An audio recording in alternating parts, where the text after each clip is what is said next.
Consider the graph of the function f of x that passes through 3 points as shown. So these are the 3 points, and this curve in blue is f of x. Identify which of the statements are true. So they give us these statements. Let's see, this first one says f of negative a is less than 1 minus f of negative a over a. So this seems like some type of a bizarre statement. How are we able to figure out whether this is true from this right over here? So let's just go piece by piece and see if something starts to make sense. So f of negative a, where do we see that here? Well, this is f of negative a. This is the point x equals negative a. So this is negative a, and this is y is equal to f of negative a. So this is f of negative a right over here. And what we know about f of negative a, based on looking at this graph, is that f of negative a is between 0 and 1. So we could write that 0 is less than f of negative a, which is less than 1. So that's all I can deduce about f of negative a right from the get-go. Now let's look at this crazy statement. 1 minus f of negative a over a. What is this? Well, let's think about what happens if we take the secant line, if we try to find the slope of the secant line between this point and this point. If we wanted to find the average rate of change between the point negative a, f of negative a, and the point 0, 1. If this is our endpoint, our change in y is going to be 1 minus f of negative a. So 1 minus f of negative a is equal to our change in y, and our change in x going from negative a to 0. So change in x is going to be equal to 0 minus negative a, which is equal to positive a. So this right over here is essentially our change in x over our change in y from this point to this point. It is our average rate of change from this point to this point. So it is our average rate of change, or you could say it's the slope of the secant line. So the secant line would look something like this. Something like this. Slope of the secant line. So this right over here is slope of secant line between from negative a, f of negative a, to 0, 1. So just looking at this diagram right over here, what do we know about this slope? And in particular, can we make any statements about that slope relative to, say, 0 or 1 or anything like that?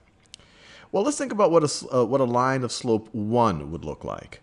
Well, a line of slope 1, especially one that went through this point right over here, would look something like this. A line of slope 1 would look something like this. So this line right over here that I've just drawn that goes from negative 1, 0 to 0, 1. This has slope 1. So this slope is equal to 1. So if this green line has a slope of 1, does this blue line have a slope? It clearly has a different slope. Is this blue line steeper or less steep than the green line? Well, it's pretty clear that this secant line is steeper than the green line. It's increasing faster, so it's going to have a higher slope. So looking at it from this diagram, this blue line has a slope higher than 1, or the slope of the secant line from negative a, f of negative a to 0, 1, that is going to be greater than 1. So this thing right over here is greater than 1. So we're able to deduce this thing right over here is less than 1. This thing over here is greater than 1. So this thing is less than that thing. So this must be true. Now let's look at this one. We're comparing the slope of the secant line. We're comparing the slope of the secant line that we just looked at. So this is the same value right over here. So we're comparing this slope right over here to what's this? F of a minus 1 over a. Well, this is the slope of this secant line. This is the slope of this secant line that I'm drawing in this. Let me do it in more contrast. Let me do it in orange. That is the slope of this secant line. The slope of this secant line. So which one has a higher slope? Well, it's pretty clear that the blue secant line has a higher slope than this orange secant line. But here it's saying that the blue's slope is lower than the orange. So this is not going to be true. So this is not true. Then finally, let's look at this over here. F of a minus f of negative a over 2a.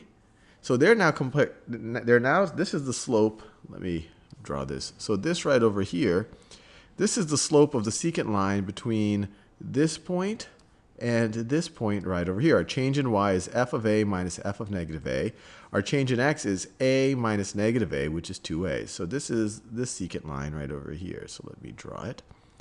So this secant line right over here. So they're comparing that slope to this slope. F of a minus 1 is our change in y over a is our change in x. So we're comparing it to that one right over there. And you could immediately eyeball it, this kind of brownish maroon, I guess it's kind of a brown color. This secant line that goes all the way from here to here is clearly steeper than this one right over here. And we know that the average rate of change from here to here is going to be higher than the average rate of change from here to here, because at least from negative a to 0, we were increasing at a much faster rate, and then we slow down to this rate. So the average over the entire interval is definitely going to be more than what we get from 0 to a. So this one is also not true. This has a higher, we actually know that this is false. Both of these would have been true if we swapped these signs around. If this was a greater than sign, if this is a greater than sign. So this is the only one that applies.